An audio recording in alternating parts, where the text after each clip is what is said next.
46 of the House of Commons Standing Committee on Access to Information, Privacy and Ethics. Every member has Christmas carol songs on their desk, which we will hope to get to soon. But Mr. Barrett, go ahead. You have the floor. Point of order, Mr. Chair. Point of order. What's the, for members who are voting in the House to get to a committee, they have 10 minutes after the vote ends. We have quorum right now, So Mr. Fisher, so I called the meeting. The meeting is underway. Okay. Go ahead, Mr. Barrett. You have the floor.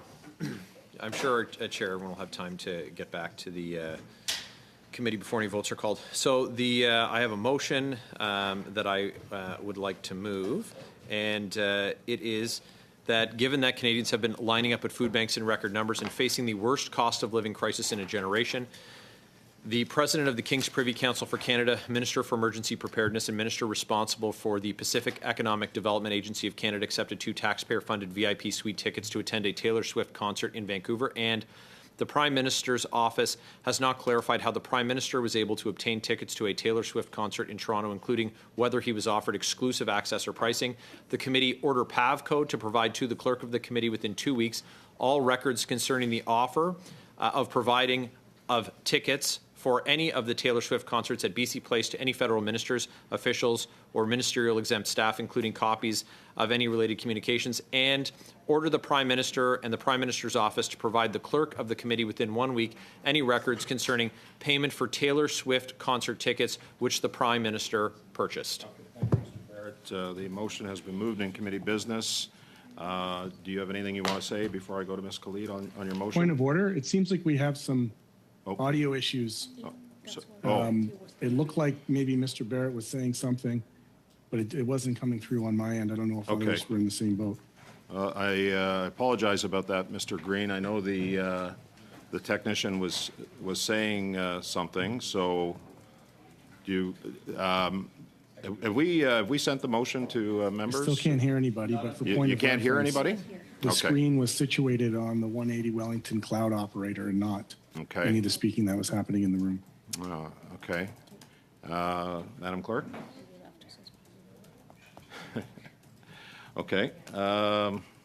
We're trying to fix the problem here, Mr. Green. So, can you hear me now?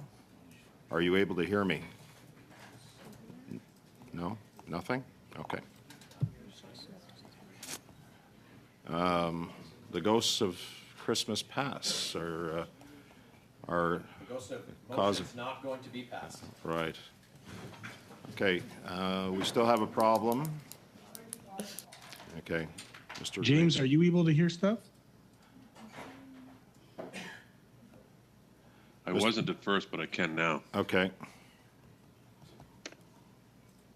Mr. I Maloney. heard you, but I can't hear the floor audio. And the floor audio. Mr. I also Maloney. can't hear the floor audio. Yeah, I can't hear the floor. All I can hear is you, man. Who was that? So, Oh, Alexandra. Okay, Alexandra. there we go. There we go. Can you hear us now? Okay. I can, yeah. I thought Okay. maybe I was losing. I can it for a too. moment. Okay, wonderful. So Mr. Barrett has moved a motion. We're going to distribute that motion to committee members, but go ahead, and then I've got Ms. Khalid on the motion. Go ahead, Mr. Barrett. Chair, just very briefly, given the cost of living crisis that Canadians are facing, we can't look past that amid the excitement of a pop star coming to Canada. We can't have members of the executive, their exempt staff, receiving preferential treatment or preferential pricing to attend those events, when of course the focus of government should be on providing for Canadians. It's that simple. Food bank use is at record high. 2 million Canadians using food banks in a single month.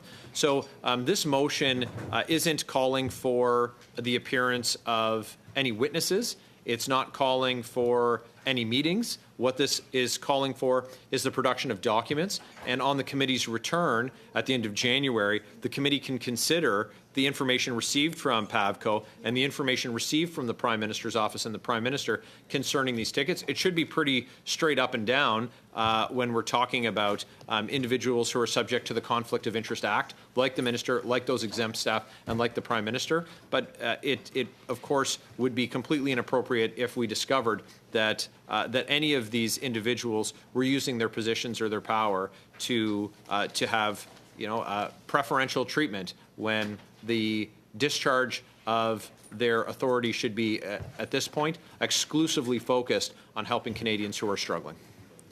Okay, thank you, Mr. Barrett. There's paper copies that are being circulated in both languages. Ms. Khalid, suivi par Monsieur Villemure sur la motion.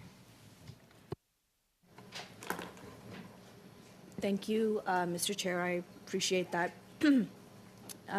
Really nice to have this meeting here today, although I had hoped that we would spend more time on issues that quite frankly have a greater impact on Canadians. I know that we had started the study on Uber and rideshare companies and their impact on the privacy of Canadians, on the use of surcharges, how those charges go to the hands of gig workers and gig economy, and yet here we are once again neglecting the real work that we should be doing and putting forward a whole bunch of very, very partisan mumbo-jumbo to debate here in this committee, knowing full well what the outcome is going to be. I am quite disappointed, Chair, that we did not go down the path of actual work in ethics. Having said that, I think that I may be able to support this motion as I go through it, but I would make some substantial amendments to this motion as it is. If it is indeed just a production of documents, I don't see why we would delay it when, Minister Sajjan has clearly said exactly what happened. But I do find that there are some mistakes, at least in this very ridiculous preamble of this motion. But as I review it, I'm sure that my colleagues would want to speak up, and perhaps in a little while I can present an amendment based on what I think we would take away the partisanship of this motion and actually accept documents that. Sorry, what was that, Mr. Caputo? Mr. Caputo, Ms. Khalid has the floor. Go ahead, Ms. Khalid. I just wanted to clarify if there was anything that I said that was maybe hurtful or something. Okay, yeah. Thank you. I'll look forward to returning the favor. But as I said, I'll pause for a moment and cede the floor to some of my colleagues as I look to see what we can work together to build a more consensus-filled motion on this issue. Thanks, Chair. Okay, prochaine intervention est pour. Next comments, Mr. Villemure on the motion, followed by Ms. Shanahan, Mr. Fisher, and Mr. Housefather. Mr. Villemure. Thank you, Chair. I would like to ask my esteemed colleague so that we could have a more exhaustive idea if we could invite Taylor Swift to testify. Is that an amendment that you're tabling? A friendly amendment? Thank you, Mr. Villemure. Perhaps my daughter would want to come to listen into to that meeting. Ms. Shanahan, go ahead, Ms. Shanahan. Thank you, Chair. And en fait, un peu dans la même ligne. Without making any jokes, but in a similar idea here, Taylor Swift is quite the phenomenon, and she takes up a lot of the imagination of parliamentarians here and for Canadians too.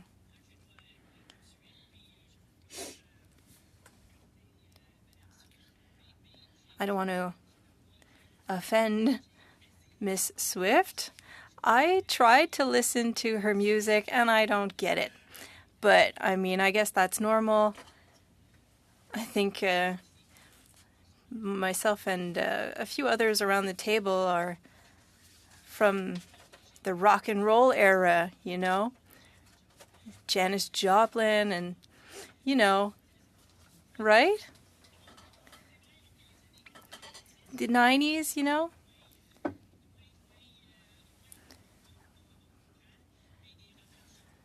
Robert Charlebois, Harmonium. You know, I know those bands that were not only musical groups, but they also were poets, and this music really spoke to my generation.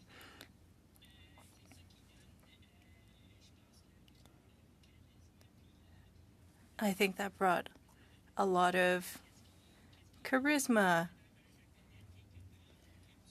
And it's important for a star to really be able to captivate a whole generation, and Miss Swift was able to do that. I had the same feelings regarding Madonna. I didn't really get it, but there were a few songs that were good to dance to, and we're the same age, so imagine.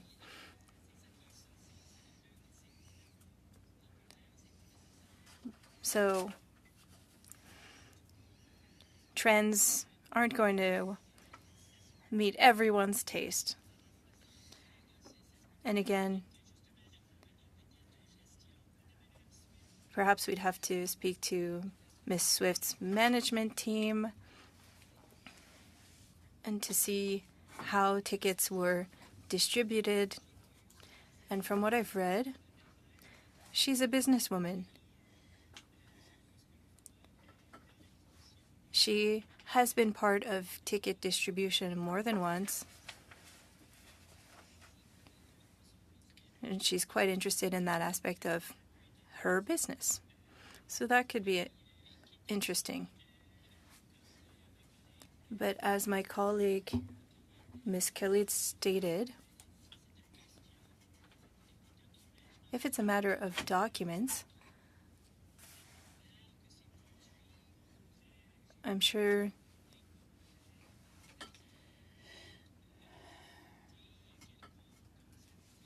there would be a public account, and it might take some time.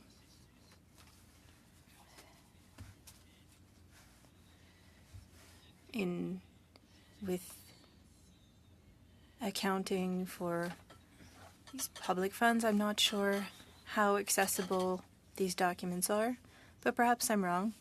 I'm not aware of all of the details and the administrative details. There's also the matter that the tickets were gifted in exchange for a donation to a food bank. In the end, the tickets were not accepted, but the donation was done anyway.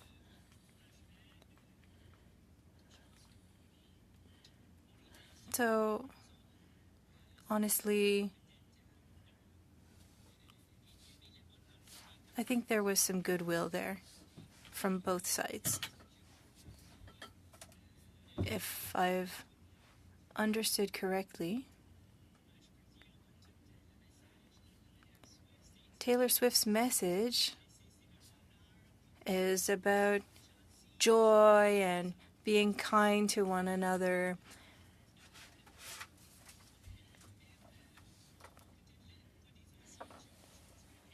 But we're not nice, so we're not kind to former boyfriends.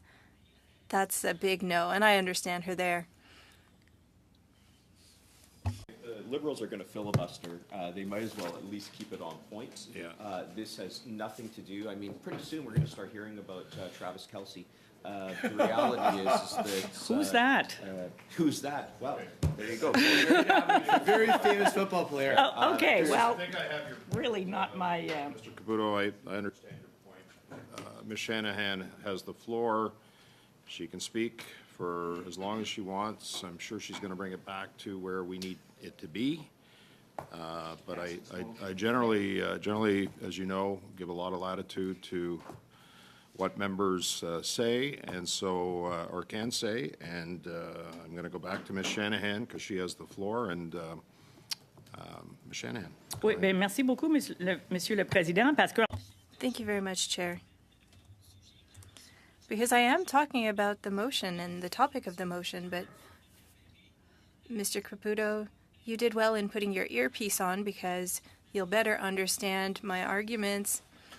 and where I am in my thought process regarding this motion. The motion mentions Taylor Swift, so it is relevant. We're talking about a Taylor Swift concert and how it's linked to the matter of affordability and how Canadians are going to food banks. And there was also the matter of a donation to a food bank. So I think that all of this is relevant. Taylor Swift was the inspiration for a donation to a food bank. And I imagine that most of her fans would be very popular with everyone. Kind of like Justin Bieber.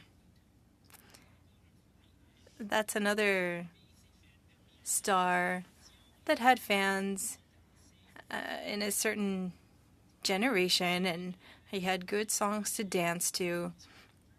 Mr. Harper's children were fans of his and went to concerts. Perhaps we should look into the phenomenon of stars and why it's so important for people to attend these concerts. It's a bit of a philosophical matter, isn't it, Mr. Chair?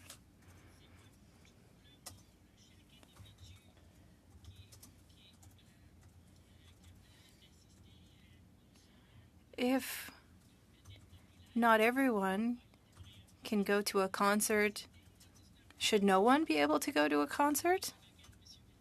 And I'm looking at Mr. Villemur because he understands this kind of ethical question, this philosophical question.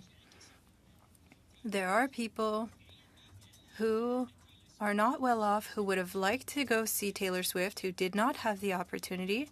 Does that mean that no one should be allowed to go see Taylor Swift?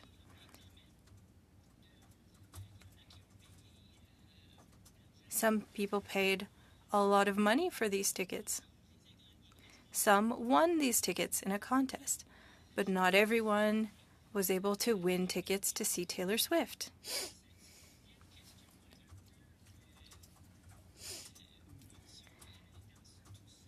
So it's a bit of a tough question to look at.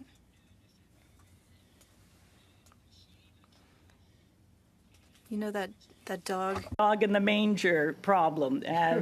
You know, lui est pas capable de manger le. That dog can't eat the hay, but he's not going to let anybody else do it either. But perhaps there are parliamentarians who were disappointed to not go see Taylor Swift.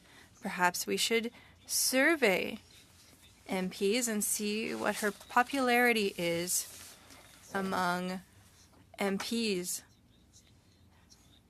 and sort it by age and political party.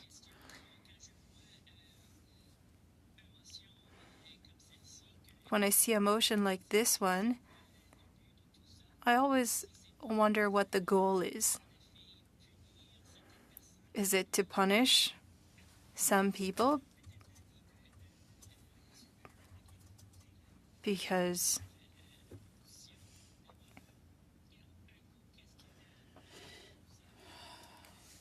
we're talking about different musical tastes? But I'll stop there, Mr. Chair. Thank you, Ms. Shanahan. Mr. Fisher. Et Monsieur Villemur, j'ai vu ta main. Me first? Yep. Thank you, Mr. Chair. And I'm just looking at this motion and I'm thinking about, you know, Brenda touched on November 2012 when PM Harper awarded Justin Bieber the Diamond Jubilee Medal and then attended the concert with his family that night. Obviously, that's something we'd want to add assuming we can go back that far. Obviously, the NHL game that Stephen Harper attended in the Toronto Dominion Garden, TD Garden in Boston, with one of his ministers, I think there's value in going back and seeing the documents and those things so we can see whether these are patterns for ministers and for former prime ministers. So I would say that we definitely need to have a long conversation about this motion if we want to get down to the point that Mr. Barrett's actually looking for.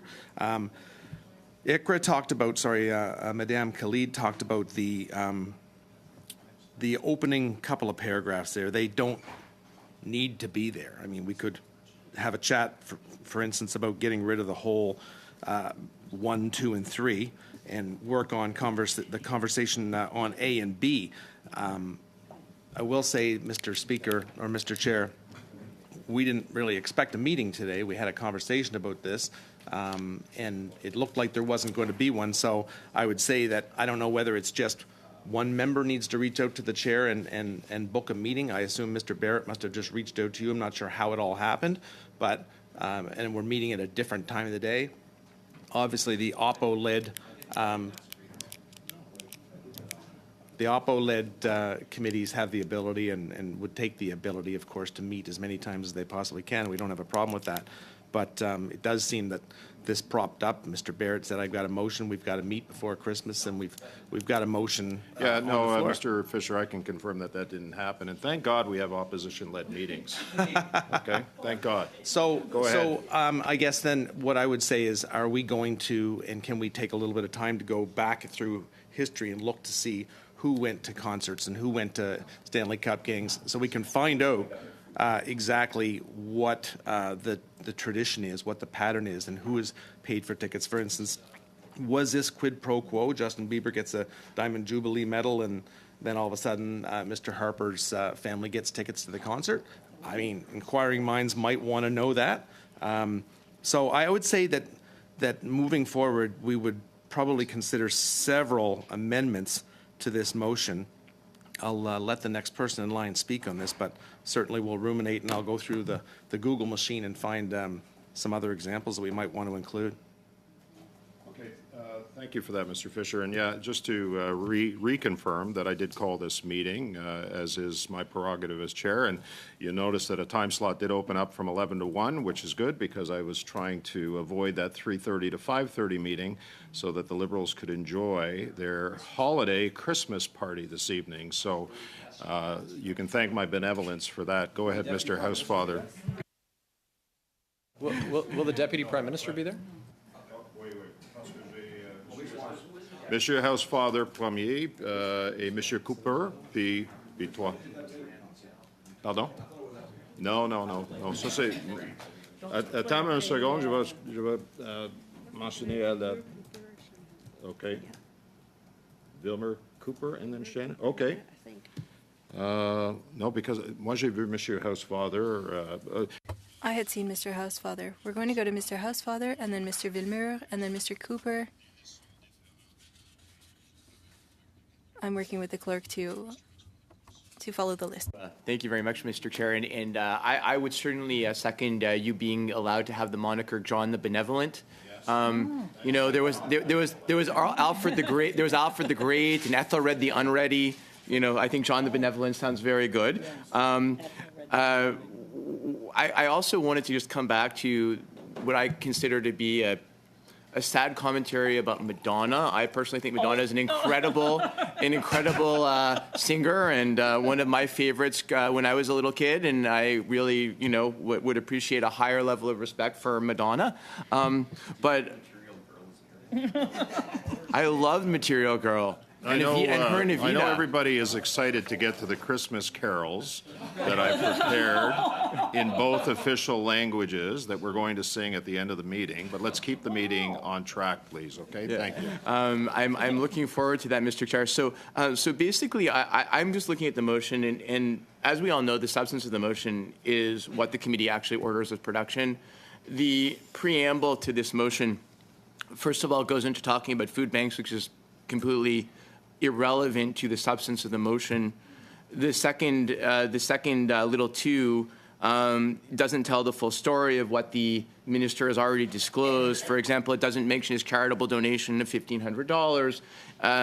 And the third one, the Prime Minister's office has not clarified. Well, there's no obligation on them to actually clarify this. So to me, in order to avoid a lengthy debate about a preamble that really doesn't deal with the substance of the motion and is unnecessary for the adoption of the substance of the motion, I would propose, Mr. Chair, that an amendment to delete the preamble, meaning little 1, little 2, and little 3 of the motion.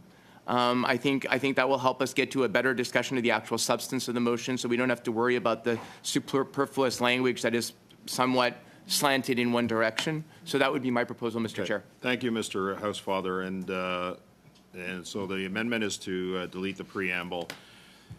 Members of the committee are well aware of my thoughts on preambles. Let's get to the substance of what we want here as a committee. If we choose to vote for whatever the ask is, I'm not a big fan of preambles because I do think it opens up a tremendous amount of problems in the debate. So I agree with Mr. Housefather on that. So we have an amendment on the floor. Do we have any discussion on the amendment? Ms. Shanahan, go ahead. Well, once again, I think we can always rely on Mr. Housefather to get to sort of the heart of the matter. And I fully agree that, we don't need the superfluous language in the preamble. I do note that Taylor Swift is still in the main body of the resolution. So, there is some question about tickets for other programs, other shows, other sports events, and so on. So, I may have something to say about that when we're discussing the main motion. On the amendment itself, I'm certainly in agreement. Okay, thank you, Ms. Shanahan. I don't see any other discussion. We're on the amendment? Yep. Yeah, go ahead. Thank you, Mr. Speaker, Mr. Chair, and I would thank Brenda for moving that. No, I did. Housefather. So the amendment was moved by Mr. Housefather to delete the preamble. That's what we're on right now. Okay. I would love to deal with that quickly if we can. Okay. Okay. All right. So on the amendment, I don't see any other discussion. Do we have agreement on the amendment? No. Okay. So we're going to call a vote. We have no agreement on the amendment. So. If I may, then if we don't have agreement, then I just wanted to. Well, I'm calling the vote on the amendment. If you have another amendment you'd like to make, then you can have the floor to move that. But on this amendment, I had already called the vote, so we're going to go. I'd asked for consensus. There was none. So we're going to go to a recorded vote on the amendment to delete the preamble. Go ahead, Madam Clerk. Mr. Fisher, Yes to the amendment. Mr. Housefather, Yes. Ms. Khalid, Yes. Ms. Shanahan, Yes. Mr. Maloney, Yes. Mr. Barrett, No. Mr. Caputo, No. Mr. Cooper, No. Monsieur Villemur, Oui. Mr. Green, Yes. yeas 7, nays 3. Okay, so the amendment carries. So now on the main motion as amended, and that is that the committee, excuse me, which is the ask, point A and point B. That's what we're on right now. So I had Monsieur Villemur, and then I'm going to put you at the bottom of the list here, Ms. Khalid. Mr. Villemur, suivi par Monsieur Cooper. You're actually on the list, Ms. Khalid, above Ms. Shanahan. So go. Allez, Monsieur Villemur, s'il vous plaît. Monsieur le Président. Thank you, Chair. There was a French politician that said that we need to voice things. And the amendment that just passed had to do with the preamble. And often, a preamble can be useful, but often includes judgments before the debate even happens, and we don't want that. Regarding the motion, let's look at the Prime Minister who has had issues with gifts and conflicts of interest. But we can't condemn before looking at the facts. When one is Prime Minister, it's not likely that we'd try to buy tickets using Ticketmaster. So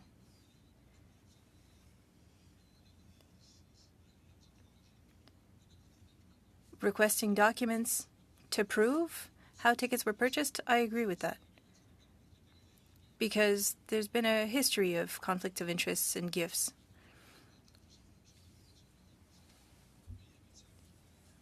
We want to know whether or not there was another way of going about getting tickets. We can't have this committee turn into a tribunal. I think that Ms. Khalid and I are the two original members of this committee, I think. And we've seen useful debates for the public interest. And I think that these debates have led to positive change. But there are matters that are being raised, and Mr. Barrett is raising a good point, but we can't be carried away and we can't always seek to condemn someone through the text of a motion. I will support the motion because requesting documents is reasonable, but I would like for the committee to understand that we are not a tribunal, and there are people like the Ethics Commissioner that will have to give their opinion on matters like this. Thank you, Mr. Villemot, Mr. Cooper, and then Ms. Khalid. Cooper, on the motion Yes. as amended. Thank you, Mr. Chair. This is a motion that Canadians, frankly, deserve to see in the way of transparency on the part of this government. The fact that Minister Sajjan was offered and accepted tickets to a concert, the Taylor Swift concert, is a classic, straight-up conflict of interest. The minister accepted tickets from PAVCO, a provincial crown corporation. PAVCO receives funding from the federal government, including $116 million in the past year with respect to upgrades to BC Place in advance of the World Cup. The Conflict of Interest Act is crystal clear that no public office holder or member of his or her family shall accept any gift or other advantage that might reasonably be seen to have given to influence the public office holder in the exercise of an official power, duty, or function. Mr. Chair, here you have a public office holder, Minister Sajjan, accepting a gift for himself and for his daughter from a crown corporation that seeks federal funding, that has received federal funding from a minister who sits at the cabinet table that makes decisions about whether to fund that crown corporation. That is a conflict of interest. The fact that the minister, after he got caught, suddenly said, oops, I'm going to return the ticket, doesn't end the matter. That's not good enough. He got caught. That's the only reason he decided at the 11th hour not to attend. The fact of the matter remains that he was offered the ticket, he accepted the ticket, and we need to know about exactly how that took place, and there needs to be a level of accountability. And it is frankly reflective of a pattern of conflicts of interest and ethical lapses within this government. Minister Sajjan would not be alone. in putting himself in a position to violate the Conflict of Interest Act because, after all, his boss, the Prime Minister, the serial lawbreaker, has broken the Conflict of Interest Act not once but twice, the first Prime Minister in Canadian history to do so. And that brings me to the Prime Minister. The Prime Minister attended the Taylor Swift concert in Toronto.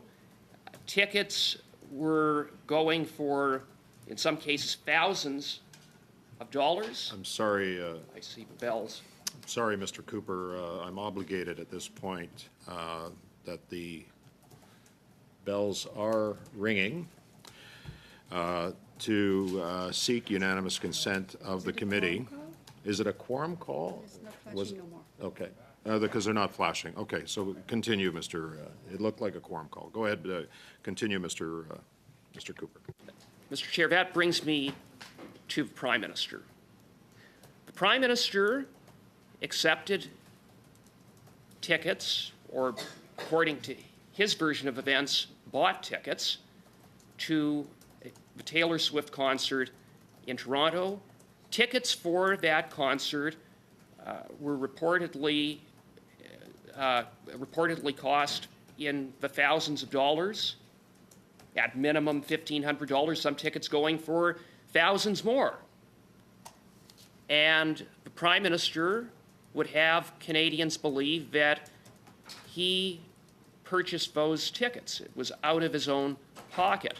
Well, if that is the case, then why is it that the Prime Minister and his office have refused to answer basic questions around the Prime Minister's attendance at the concert? The Prime Minister and his office have refused to disclose how much he paid for the tickets, when they were purchased, how many tickets did he purchase? If the Prime Minister, in fact, had purchased the tickets, wouldn't he be eager to say, I bought the tickets on such and such a day, and I paid such and such amount? Here are the receipts. There's nothing to see here. I simply went and attended a concert out of my own pocket. Mr. Chair, that would be what anyone would do if, in fact, they paid for the concert. The fact that the Prime Minister has been anything but transparent raises serious questions, and I would note that the record of the Prime Minister raises even more questions because, as I noted, this is a Prime Minister who is a serial lawbreaker. He is a Prime Minister who has violated the Conflict of Interest Act multiple times, investigated multiple times, and not only that, but the Prime Minister is a proven liar. That's right. Here, here. He is an absolute liar. Point of order, Mr. Chair. I'm going to ask Mr. Cooper to be a little more judicious in his language. Go ahead. And on your point of order, go ahead. That was exactly my Thank you. point, Chair. That's you. very unparliamentary language. Be a It little- would be a be little really, more- really upsetting for that member if I called him a liar, But you're not going to do that, are you, Ms. Khalid? because I respect the rules of this House and this place. Go ahead, Mr. Cooper. Well, it's too bad that we have such an ethically challenged Prime Minister. We live in the greatest country in the world with the worst Prime Minister this country has ever seen. That's right. Again, And- point of order, Mr. Chair. Go ahead on your point of order. I don't see what that has to do with this motion. I think casting judgment on how good or bad somebody is doesn't really help us in getting through the orders of the day Well, today. It is absurd. okay. I could exactly call I that member understand- the I worst understand your person in point the of world. order. I'm not going to do that. I will keep my thoughts to myself. I think, understand. again, it's I very understand your point of unparliamentary order, Mr. language Cooper. for You that have the member to be floor. going down this path. You know, Just hang on a sec, okay? So let's keep the train on the rails here. Mr. Cooper, you have the floor. Go ahead. I will note, Mr. Chair, that the Prime Minister has necessitated this motion, or at least part of the motion as it pertains to him, because all he has to do is show us the receipts. demonstrate that there's nothing to see here. But he hasn't done that. And so what we have is smoke, and where there's smoke, there's fire. And as I noted, added to that is the Prime Minister's multiple ethical breaches, his law breaking, his lying, and so taken together, we need Order, to Mr. get. Chair, you already asked him to stop with the lying. Well, he's not lying. He's talking about Justin Trudeau lying. Okay, he's so, lying too. Mr. Fisher, I got your point of order. Go ahead, Mr. Cooper.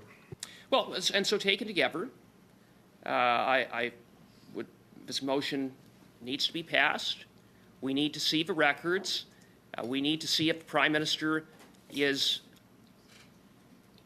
once again breaking the law, violating the Conflict of Interest Act, lying and gaslighting Canadians, and with respect to Minister Sajjan, now that he's been caught, we need to understand exactly what transpired, leading him into a position where he broke the Conflict of Interest Act. Okay, thank you. Mr. Chair. Thank you, Mr. Cooper. Ms. Khalid, go ahead, please. On the motion as amended. Thank you, Chair. I just wanted to talk a little bit about the points that Mr. Cooper made that I think really contradict exactly what he's trying to say. Mr. Cooper quoted the Conflict of Interest Act and what really makes a conflict of interest to be real.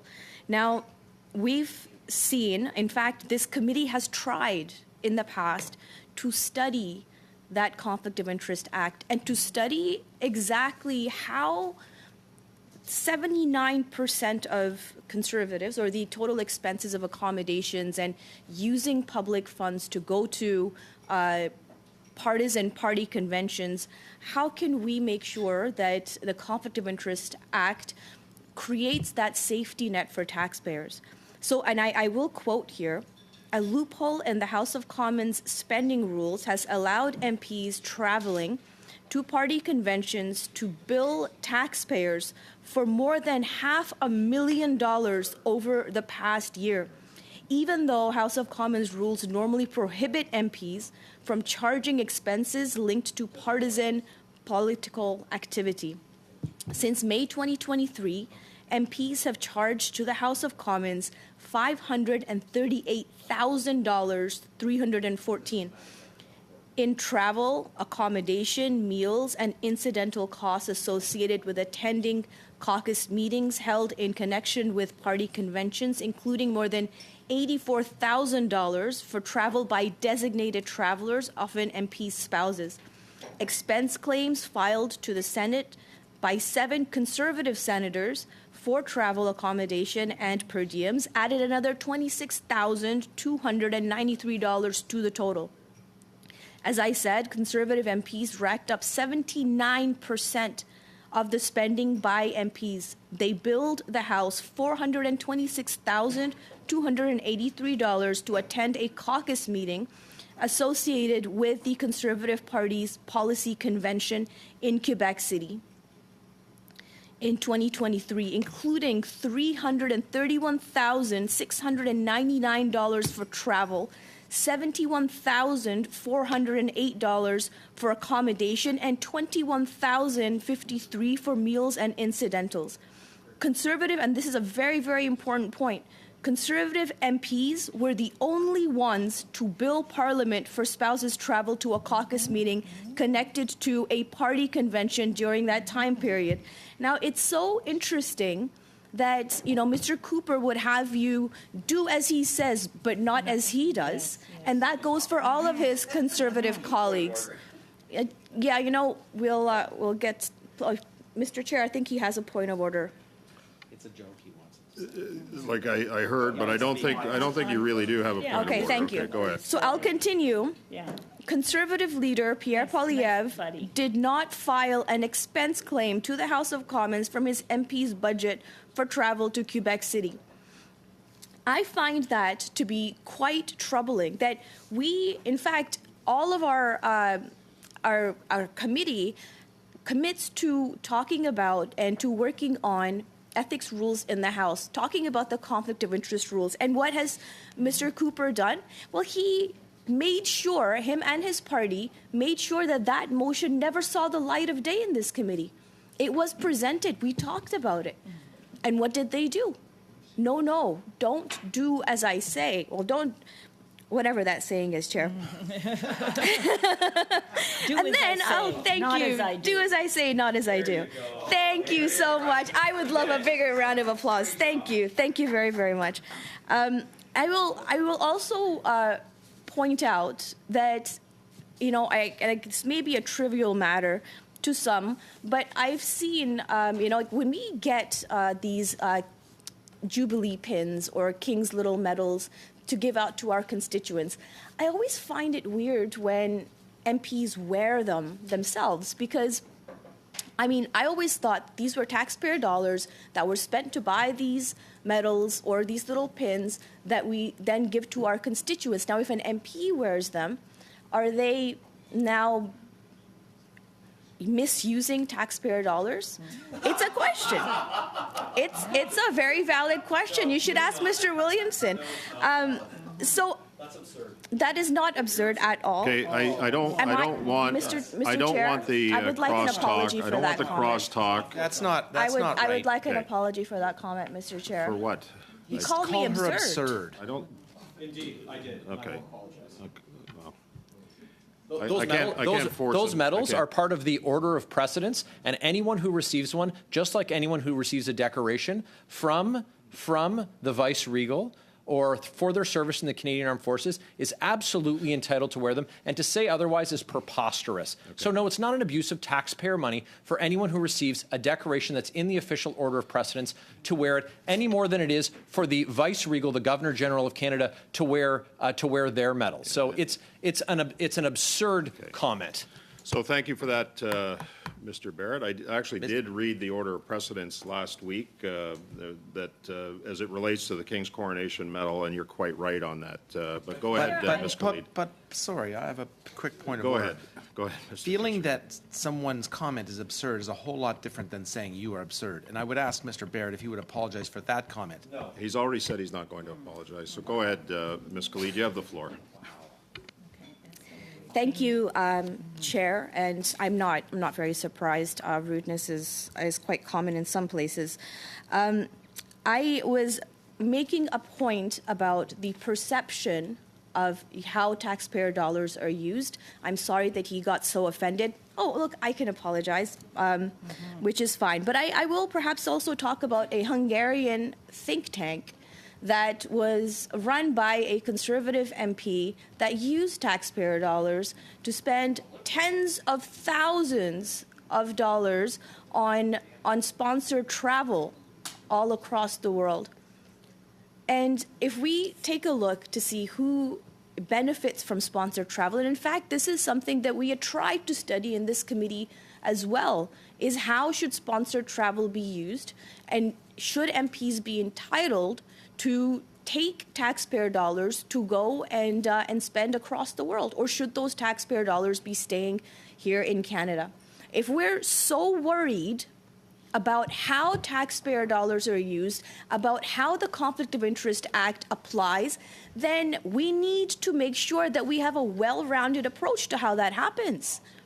Not just to say that, oh, if you're a Liberal, therefore you must be violating something. Point of order. We are sitting over here very quietly listening when they were speaking, and every time that ICRA says something that they don't agree with, they commiserate amongst themselves and make a noise. Could we just? I do.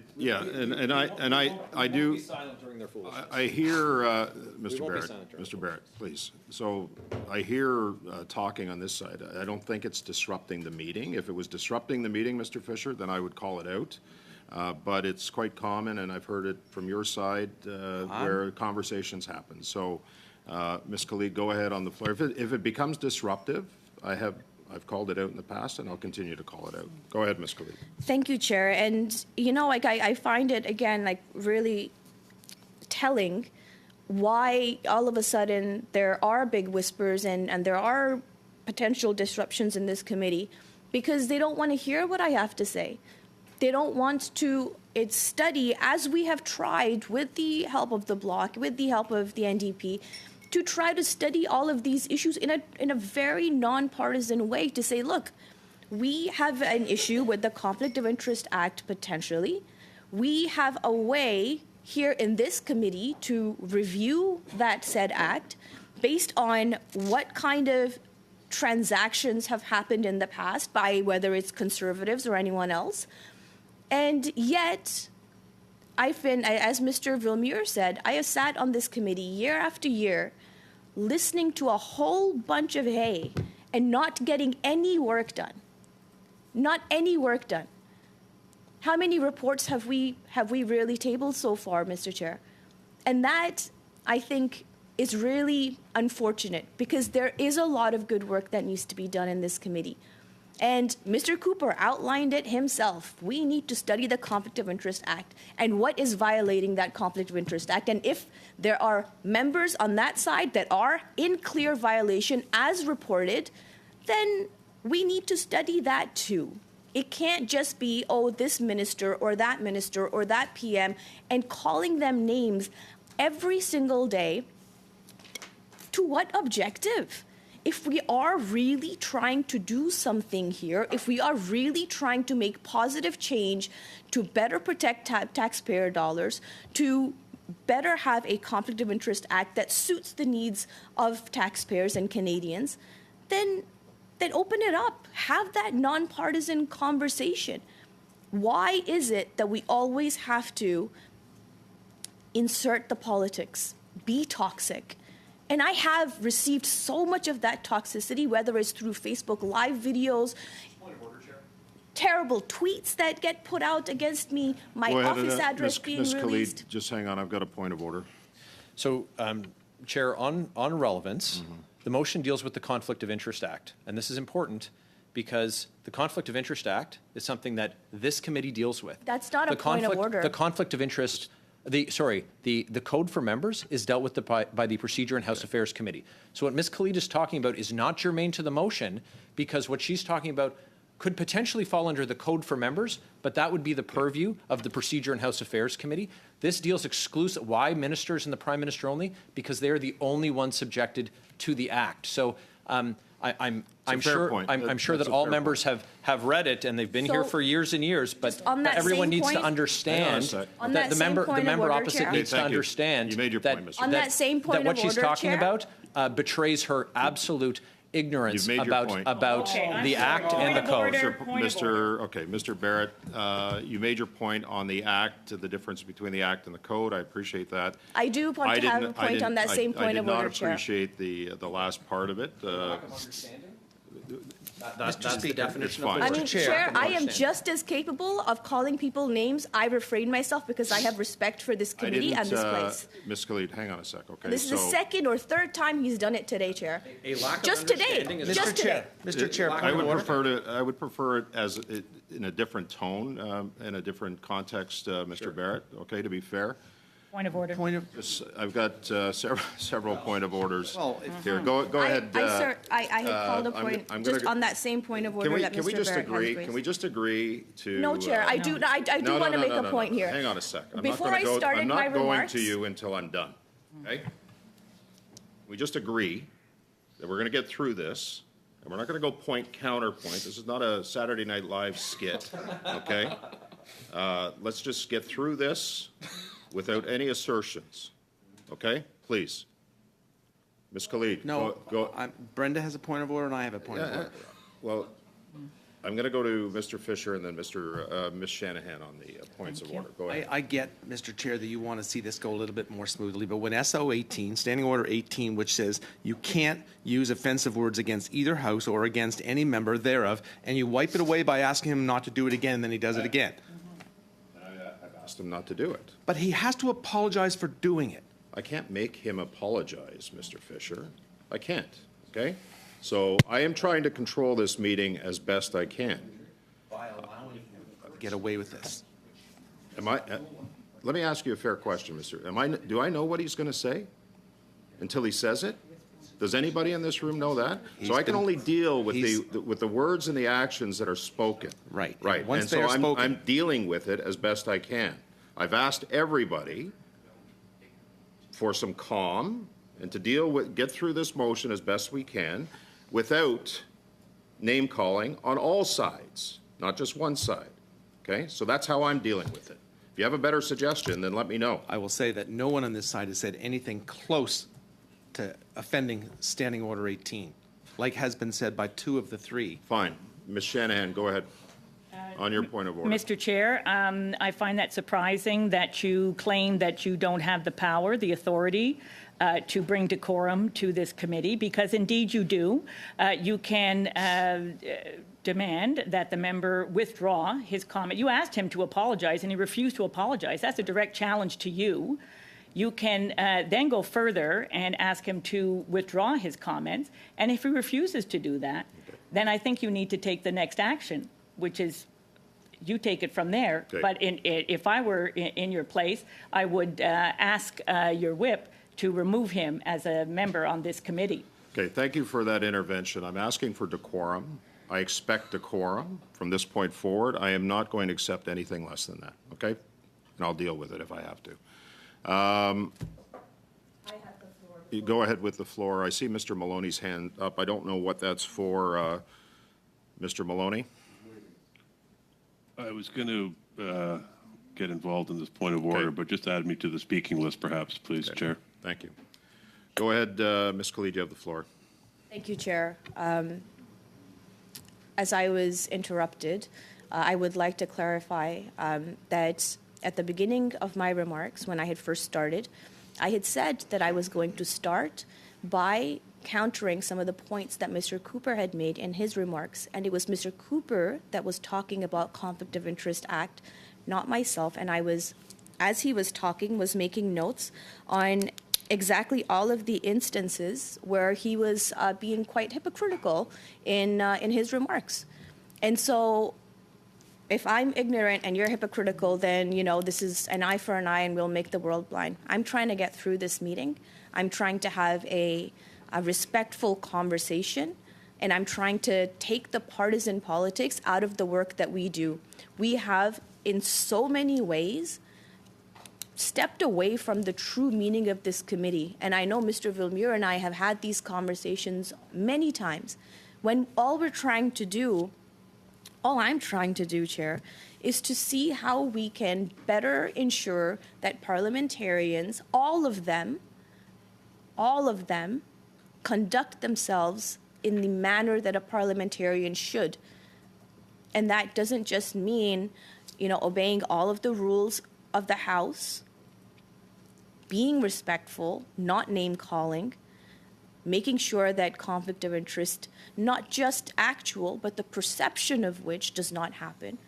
And I think that, and I have said this many times before in this committee, we need to do a fulsome review of how this is, instead of piecemeal here, piecemeal there, depending on whose political objective is being achieved here. Because that's not the role of this committee at all. And I think that we can do better. And again, I'm quite embarrassed by what Canadians would have watched today by the conduct of my colleagues here. I'll park my comments there, Chair. Okay, Ms. Shanahan, you have the floor. Go ahead. Well, thank you, Chair. And I just want to put on the record that when abusive comments, unparliamentary language is used by members, it's not the individual members that are affected. It is the honor of this House. It is the honor of our parliamentary Westminster system, which relies on people being able to speak with each other, de parler entre eux. We expect that we can be respectful in how we speak to each other. On our own behalf. It's not our own particular interests that we are bringing forward. They're the interests of the people that we represent and Canadians as a whole. And that is why, Chair, I must say, I am disappointed that you have not taken a firmer hand in the conduct that has Ms. occurred Shanahan, here. I have two options if the meeting is disruptive, and that is to suspend the meeting or adjourn the meeting. Those are the only two options that I have at that point. So I've chosen not to do that, hoping that we can get through this motion. And I'm sorry you're disappointed, but I'm exercising my authority as chair to the best that I know, and I'm not going to accept you challenging me on that. I'm doing my best here. I've asked for decorum, I expect decorum, and that's the way we're going to proceed. If we don't have it, then I'll think about those other two options. Well, and indeed, Chair, your role as chair is primary to that respect occurring. And I would appreciate that all colleagues here actually respect when you ask for decorum, that they do respect, that all of us respect that decorum. Because again, it's not about you personally, but it's about the role that you occupy. And I will park those comments there. In moving to the motion at hand, so there appears to be a question here of ordering, I believe, Pavco to be a company, a ticket distribution company of some sort. I don't know. Been a while since I bought concert tickets. To provide to the clerk of the committee within 2 weeks all records and providing of tickets for any Taylor Swift concerts at BC Place, et cetera, et cetera. Other members have the motion before them. As I said in my discussion regarding the amendment, I have questions about why indeed, if we're concerned about, I guess this is what we're concerned about, is that undue influence is being wielded by the offering of Taylor Swift tickets. I guess times have changed, but maybe not so much, because we heard how in earlier parliaments it was a question of Justin Bieber tickets. It was a question of course, hockey game playoff tickets and whatnot of again, members, not because that member is a special person in themselves, but in the role that they occupy, would be accorded some kind of special favor or privilege. And so when we hear that indeed potentially any member of Parliament and I guess any senator is potentially in that role, it might be something to explore the records of each and every parliamentarian, whether it be around a specific event or to enlarge it and out. I want to think about that a little bit more, because it's not really my cup of tea to do that kind of thing. In fact, it is the role of the Ethics Commissioner, Conflict of Interest and Ethics Commissioner, to to investigate if and when there is a complaint, either by a member of this Parliament or by a member of the public, vis-a-vis the conduct of a member here. This is why we are advised, and we've heard it from the Commissioner himself on several occasions when colleagues were going down another rabbit hole, that we are advised to consult with the Ethics Commissioner as often as we feel the need when we are faced with a certain situation, because indeed, Chair, any member at any time can be offered something during the course of their duties which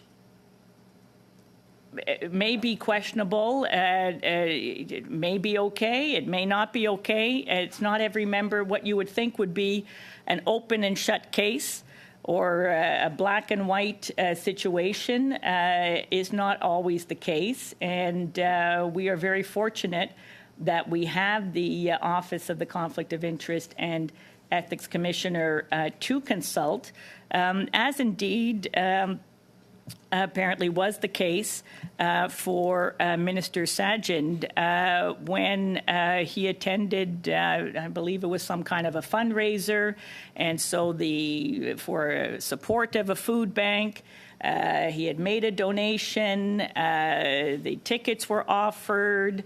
He consulted the ethics commissioner, who said, there's no problem with that. You can go ahead. But indeed, other people had plenty of problems with it. And Mr. Minister Sajjan declined the tickets in question, which, again, it's something that, I look to a colleague like Mr. Villemur, il y a des règlements, n'est-ce pas? Il y a des... There are principles and rules, and often the rules don't completely encompass the principles. And it's better to be beyond reproach. I think that's the decision that the minister made in that case. But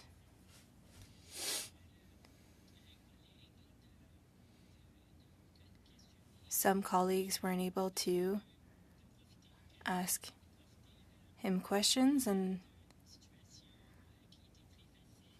they weren't able to take advantage of a situation that was easy to attract the attention of the media to. I don't know, receiving some.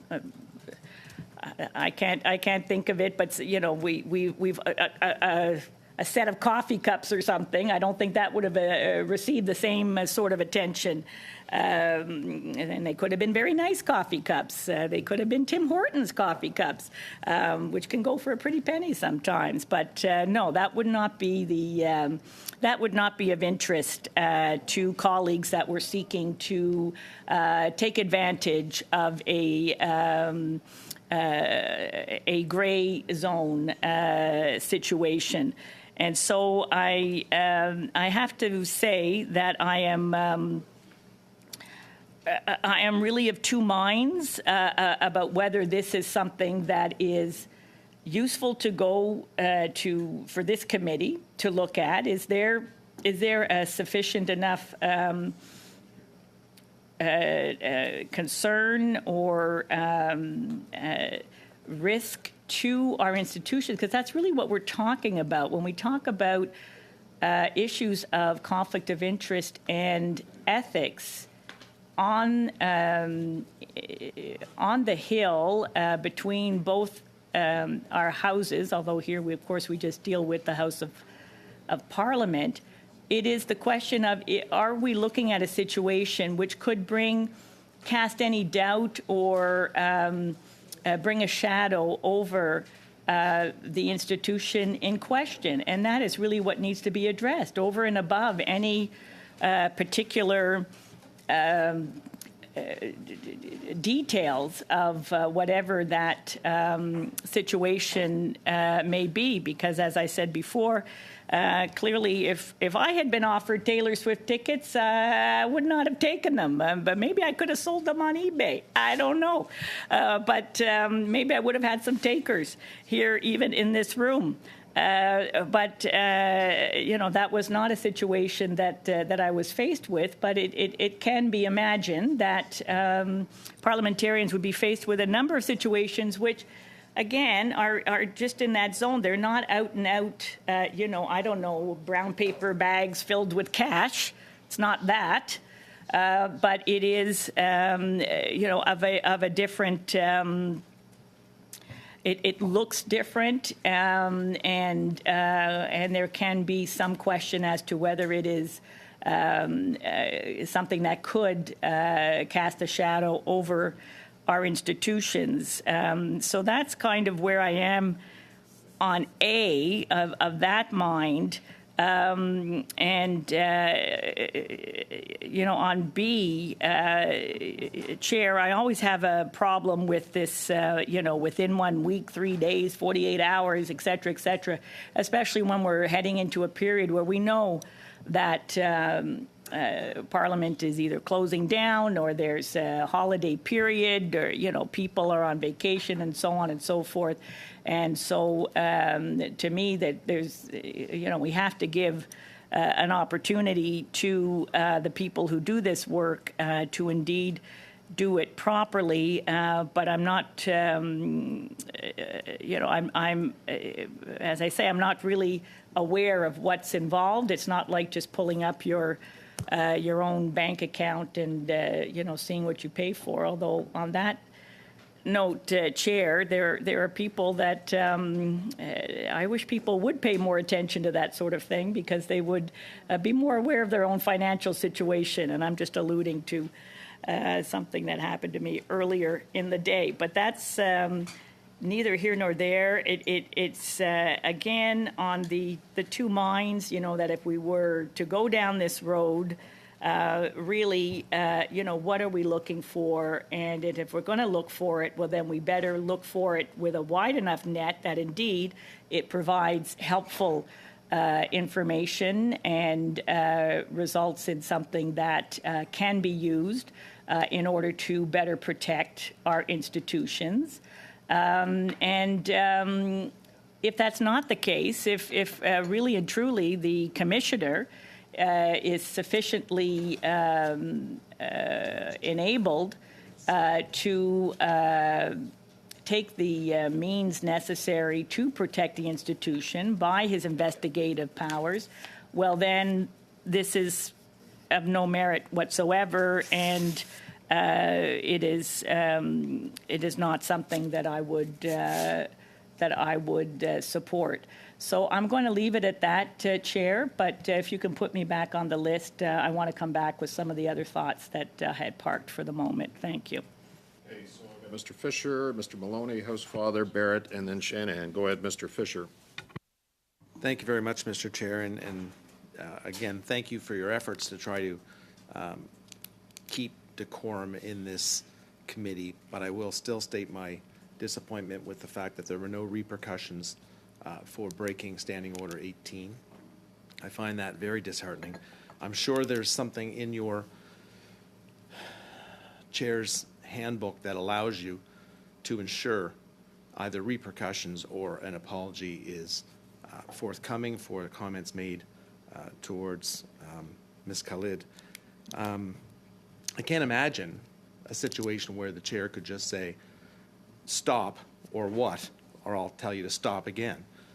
Those, and we've had these conversations around this committee before, because what happens is the clip. It's all about the clip. And Renee, you and I have talked about this before, the clip. You get your 30 seconds, you've got your little clip that can go on Facebook where you refuse to apologize, and then you look like, refusing to apologize to a Liberal member, when Standing Order 18 is one of the standing orders that ensures that we show decorum to other members. Frank, you and I have had a conversation like this before. When we were traveling on committee business before, wouldn't it be great if we treated each other better on our committees and in the House? Well, it's great to say it in private. It's great to say it when there's no cameras. It's great to be friendly when it's an in-camera meeting. But it's really distressing to hear to see that kind of decorum between people who are elected to represent their communities. And I'm not a hyper-partisan person. You've probably never seen me be super hyper-partisan, and you probably won't. And I understand that there is somewhat of a game to the business of politics, where we are doing everything we can to score political points and make the other people look bad. I get it. I've been here over 9 years. I've seen it. I've seen it done well. I've seen it done well by some of the Conservative members in this room. But it's not done well when you lash out at somebody and make a negative comment and then refuse to take that comment back. That's not what we should expect of people around this committee. I will tell you that when I first joined this committee, I felt like Mr. Chair, you called it a shooting fish in a barrel committee, and everybody chuckled, and I thought, this is going to be nice. We're going to have a nice committee where people, respect each other, but, hit hard and score political points. And for several weeks now, we actually have had meetings like that. It's actually been quite good for some time. But I can't get past this this Standing Order 18 decorum standing order. And the fact that I'm going to say something that people may not agree with here, but the abuse at this committee is almost always directed towards Ms. Khalid. And she's no shrinking violet. She will fight back, and I'm sure I don't need to be fighting on her behalf right now, but I will say as a friend, and as a friend of members on the other side of this room, and who are also virtual right now, I'd like to think that I'd stand up for them as well. I honestly would like to think that people know that I would stand up for them as well. So, getting back to the motion, I think there's value in having a really good, fair discussion where we're not calling people liars, where we're not calling people absurd, where we're not calling people preposterous, where we could check this out, we could have this conversation, we could talk about the past news stories that didn't become motions at this committee. When a prime minister is in Boston for a Game 7 NHL game, or when a local pop star. I mean, in 2010, PM Harper went to Scotiabank Place to see Taylor Swift. I'm not really that concerned by it. But if we're calling apples apples and oranges oranges, maybe we need to find out. Did he get a free ticket? Did he pay market value for that ticket? At the Taylor Swift concert in 2010? I have no idea. I will tell you that I think Mr. Cooper said Canadians need to know. Canadians are demanding answers. I checked back in the constituency office, and I've not had one person ask about Taylor Swift concert tickets. Not one. So I'm not sure that with all of the important things that are going on in the world right now, whether this is the top of mind issue that Mr. Cooper said it was, So I would say that, again, having a fulsome conversation on what we want to accomplish, and including members of Parliament, including ministers from the past, including prime ministers from the past, maybe that's a worthwhile discussion. It's a rabbit hole. I'm not sure it's a rabbit hole that we necessarily feel that we need to go down. I think these types of cases should get sent to the ethics commissioner. The ethics commissioner should rule on them. That's why we have them. But we've seen in the past, we've had the ethics commissioner come back with a ruling on something saying, nothing to see here, folks. And then there's another motion saying, well, we'll bypass him now. Our job is to get to the bottom of this regardless of what the ethics commissioner, who is an integral part of the ethics committee. So happy to hear again what other people think about broadening this and adding some things to this motion to see if we can actually get to the bottom of this. That's all I have at the moment, Mr. Chair. Okay. Sure. Next on the list, I've got Mr. Maloney. Go ahead, sir. Thanks, Chair. Can you hear me okay? I didn't do a sound check before. Yeah, we can hear you fine. Go ahead. Okay, good.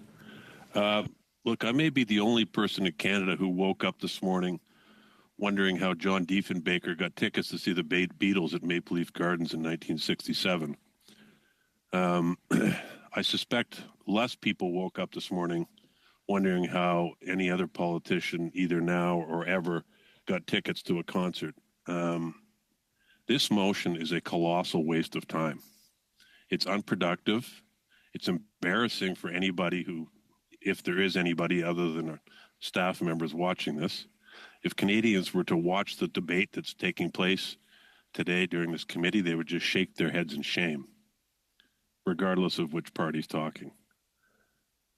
I signed on this morning to help out one of my colleagues who couldn't attend, and I see you, Mr. Chair, and I see Mr. Cooper, two people who I've worked with in the past collaboratively and who I have a great deal of respect for.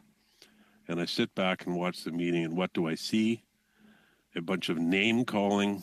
It looks like a schoolyard, as Mr. Fisher has pointed out. 95% of it is directed at one of my colleagues, and she is no wallflower, and she could defend herself. But it is absolutely shameful, the behavior that I've witnessed at this committee. And then I'll repeat myself. Anybody who watched this would think it's a disgrace. And I think anybody who's been behaving in this way should just stand up right now, raise a point of order, and say, I'm sorry, that was really pathetic. And if you look at this motion, and I will end with this, it's so ridiculous because nobody cares. But it comes from Mr. Barrett, so I guess I shouldn't be the least bit surprised, considering his greatest contribution to Parliament that I've seen is baseless character assassination. So, Mr. Chair, in the interest of preserving decorum, I would hope you would adjourn this meeting and put an end to the misery that we're all experiencing. Thank you. Mr. Mulleney, but I'm not going to do that. Mr. Housefather, go ahead. Thank you, Mr. Chair. I was still looking forward to having you lead us in Christmas carols, and I think that rather than taking the opposite tack, I'd prefer to take a tack of the fact that we are in a holiday season. We're in the Christmas season. We're in the Hanukkah season. We're in the season of probably other festive holidays from different religions, and I'm hoping that we can sort of put a Christmas truce here, because I also am somewhat disturbed by the type of language that's being used, and I really hope we can sort of remember that we're here to be productive, we're here to be colleagues, we're not here to insult one another, we're not here to fight with one another. We can disagree, but we can disagree, as Scott Aitchison and I have always said, without being disagreeable. And it feels that too much that has happened today has been disagreeable. So that being said, let me come back to the substance of the motion. The main purpose of this motion is difficult for me to understand because, right, we're ordering various productions related to Taylor Swift concerts. As my colleagues have pointed out, for umpteen years, different politicians have gone to concerts like this. And Pavco, the company that is mentioned in A, order Pavco to provide to the clerk of the committee within 2 weeks all records concerning the offer or providing of tickets for any of the Taylor Swift concerts at BC Place to any federal ministers, officials, or ministerial exempt staff, including copies of any related communications. Well, Pavco is a provincial crown corporation. It is not a federal crown corporation. It's a provincial crown corporation. Pavco has said that this is its standard practice to make these offers, and it continues to want to do so in the future. I've read that in multiple articles from the CBC and CTV and other sources.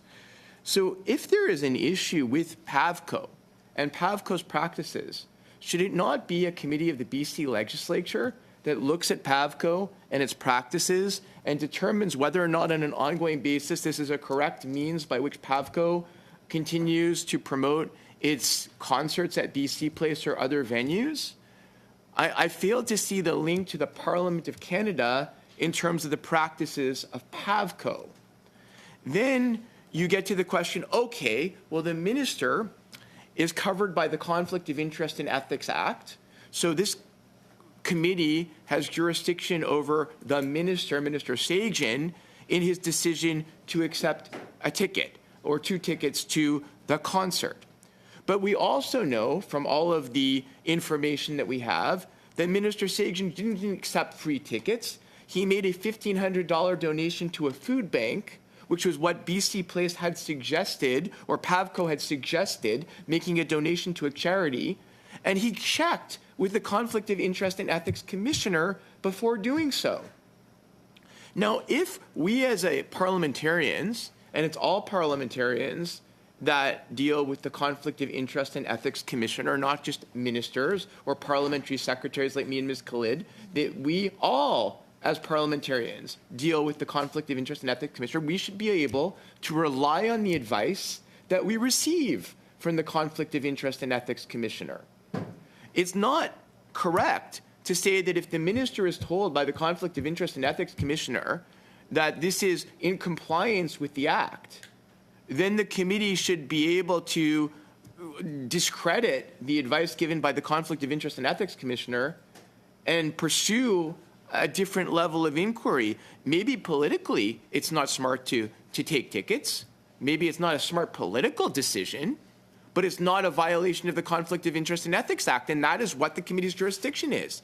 It's fair if the Conservatives want to criticize the minister for taking the tickets and saying it was silly politically, but it's not a violation of the Act, and the Commissioner actually gave him advice saying he could do this. So, to me, at that point, je perds la confiance que ça c'est quelque chose qui est dans... I don't believe that it's up to this committee to decide at that point.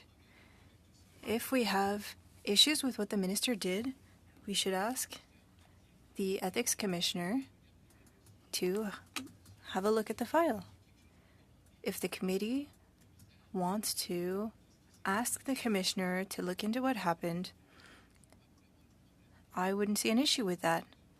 But to say that we'll ask a provincial corporation to produce documents regarding an issue that was approved by the Ethics Commissioner, I have an issue with that. Chair, I think that we have a motion before us today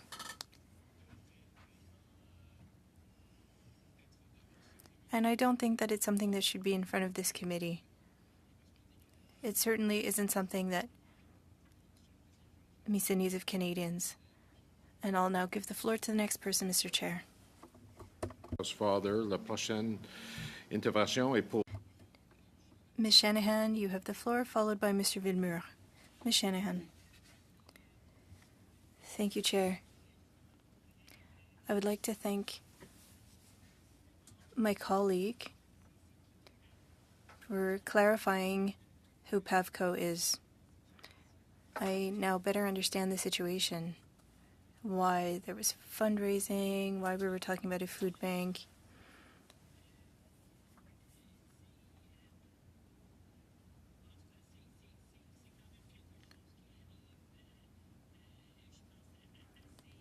I think this is something that happens frequently enough, and this brings me back to my idea from earlier. If we have an issue with PAVCO, well, firstly, it's up to the province of BC to look into that corporation. I don't know if we usually call upon provincial corporations to testify. I think it would be a strange precedent. For example, if Lotto Quebec were to give out tickets, who's currently popular? René can give me a name. I can only think of René Simard. Oh, it's Celine Dion. Because I greatly appreciated her recent performance in Paris. So let's say that Lotto Quebec was giving out tickets, and for those who received tickets, some of them were federal ministers. I don't think that the Quebec government would take lightly that a federal committee was looking into the way that they manage things in their province. So I think first and foremost that this disqualifies that part of the motion.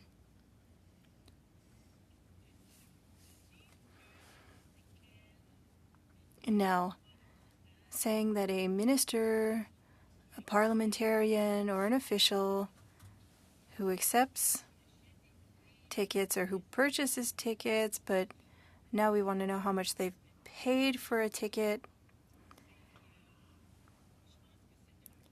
I think that it's a road that leads nowhere. And other than people who have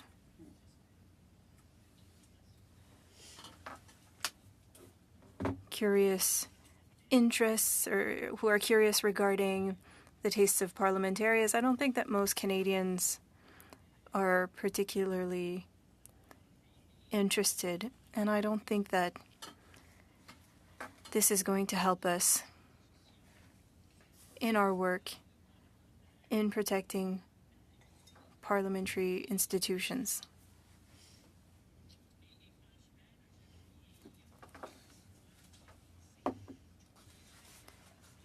Either we look at all shows, all concerts,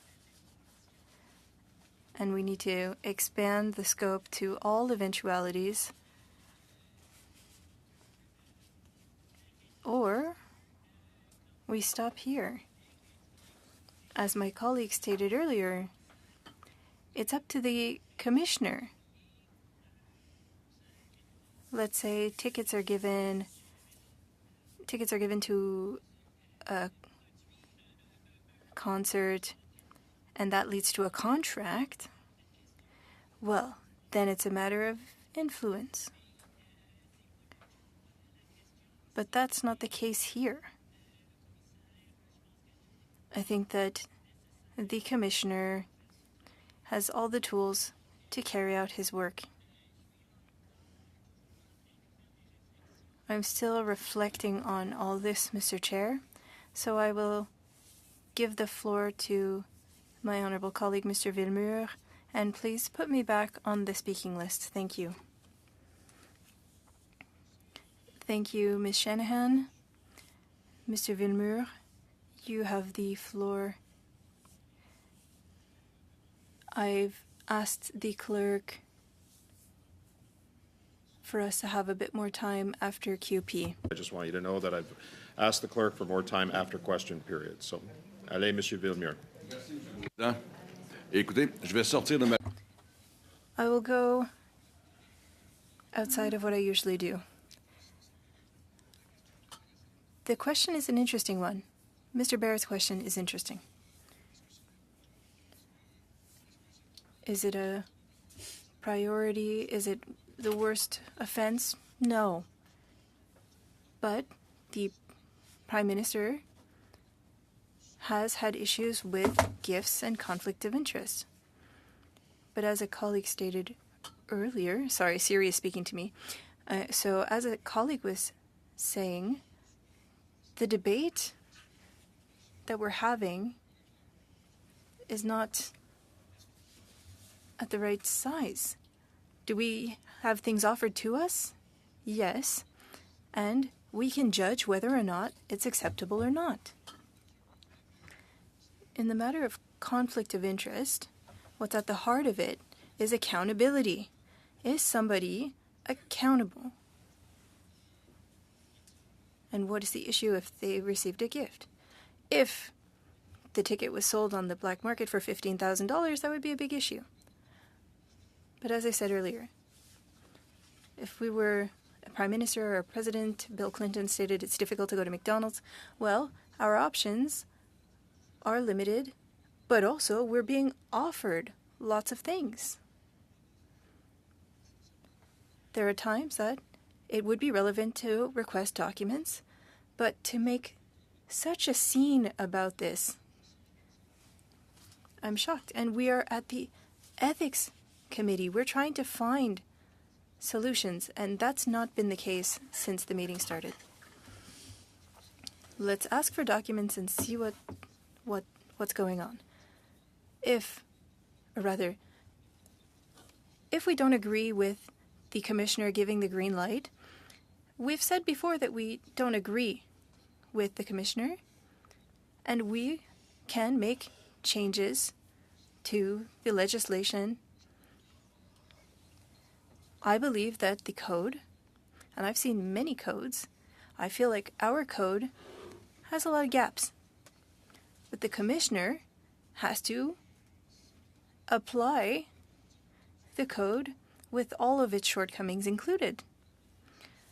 So, I think that we need to receive the documents as requested. We need to look at these documents.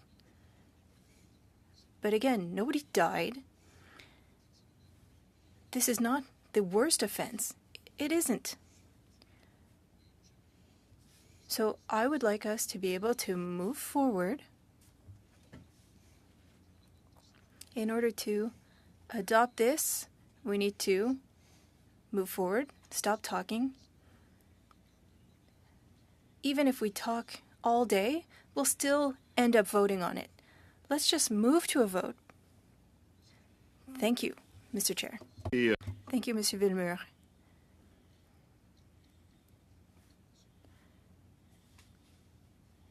And thank you for your comments. Next on the list, I have Ms. Damoff. Go ahead, Ms. Damoff. Thank you, Chair. Thank you, Chair. And I didn't do a sound check, so I just want to make sure the interpreters can hear me okay. Yeah, yep, everybody hears you, and we're on the main motion as amended, just so Yep. you know. Thank you. Yeah, no, thank you, Chair. And I was asked to fill in for a colleague today and was happy to do so. And I'm sad to say that I'm having a bit of deja vu here. If the Conservatives don't like the ethics rules, why aren't they bringing forward a motion to study the legislation? Repeatedly, we have the Ethics Commissioner make rulings, and then the Conservatives say, well, we don't like what the Ethics Commissioner said, so we need to do this or we need to do that. As a member of Parliament, I have several times consulted with the Ethics Commissioner to get an opinion on any number of things. And I rely, as do all of us in the House, we rely on the advice that we get from the Ethics Commissioner. And why do we even have one if the advice is something that then the Conservatives say, well, even though the Ethics Commissioner was consulted and approved of this, that we don't like that, so we need to have a motion at the Ethics Committee. I'm actually sad to see that I'm back here after several months of being on other committees to see that it's like a broken record here at the Ethics Committee. Not only on the motion, but when I joined the meeting today, once again, Mr. Barrett was disparaging Ms. Khalid, something that happened repeatedly when I was on the committee. And obviously that hasn't changed either. And it's unfortunate that there's a lack of respect between parliamentarians. I'm really saddened by this. I think it's unfortunate that we can't have a conversation on issues without it being personal and without disparaging other members of Parliament. And I would hope that committee members, in particular those that do use these disparaging comments, would think twice before doing it. And, Mr. Villemur from the Bloc, he knows how much I respect him and his opinion, but I have to disagree with him that we need to see the documents in order to make a decision on whether or not to proceed, because quite frankly, the motion the committee should be debating today is on the actual ethics rules. I know there's been comments from all parties, quite frankly, on how the ethics guidelines need to be updated. And instead of looking at that and actually doing something productive as a committee, it's one more, we've got a gotcha moment. Let's bring a motion to committee because we've got something that we're and this is coming from the Conservative members. We think we've got a gotcha moment. I'll be honest, my goodness gracious, with everything going on in Canada and the world right now, and this is what's being debated at the Ethics Committee is a Taylor Swift concert. I mean, I saw online the former Prime Minister Stephen Harper with I think it was with Justin Bieber and with Taylor Swift. it's mind-blowing to me that this is the pressing issue of the day that the Conservative Party feels that they need to have debated in the House of Commons at a committee.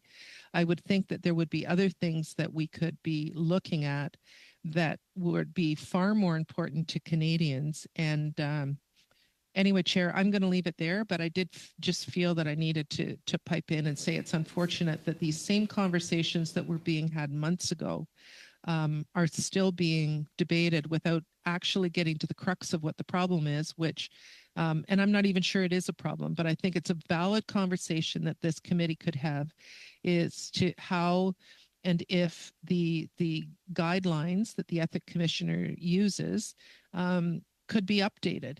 I think that's a valid conversation that we can have, but to play gotcha and to be disparaging other MPs in committee is just not, in my opinion, it's a waste of time, and it's also disrespectful to colleagues on the committee when their reputation is being disparaged by other members. I'll leave it there, Chair. Okay, thank you, Ms. Damoff. Ms. Shanahan, go ahead.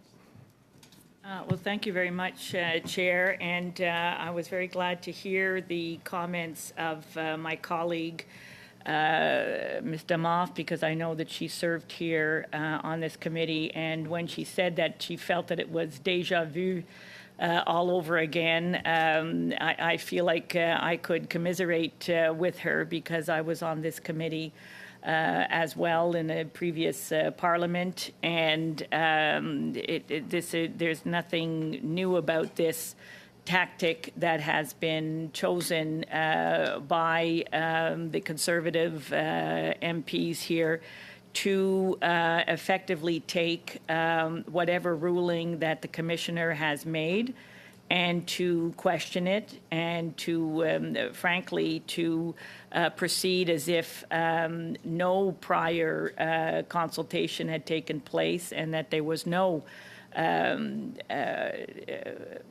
ruling by the Commissioner. And in fact, in one case, recent case, it was, I think, 4 times that the Commissioner had ruled on the case of a minister, and that was not enough. Not once, not twice, not 3 times, and not even the 4th time was that sufficient for the members in question. And it is really regrettable that instead of taking a proactive use, which I think we could all agree on, and in fact it was what Mrs. Khalid was making her arguments about, if that is that there are indeed, we recognize that there are indeed some gaps, as Monsieur Villemur has said, and a requirement to update the Act regarding conflict of interest and ethics, the Code of Ethics for parliamentarians, because it is difficult. Again, we talk about the difference between principles and regulations. So regulations do try to capture every possible situation that can arise in contravention of principles. But human nature is very imaginative, Chair, and thinks of all different ways to circumvent what they think is their privilege, I guess, to do. And I'm speaking about something that came up at public accounts, indeed, because it had to do with the spending of members, their travel expenses, when Conservative members used the pretext of a caucus meeting in Quebec City to, in fact, pay for travel, not only of themselves, but for spouses and staff, to what was effectively a partisan, political, normally paid out of one's own personal pocket convention in Quebec City. At the same time, for all intents and purposes, the same place. And taxpayers were not fooled because Mr. Frank Terrazzano of the Canadian Taxpayers Association, normally someone one would think is inclined to agree with the conservative point of view, he denounced that practice, and he was inflamed that such expenses were claimed on the taxpayer dollar.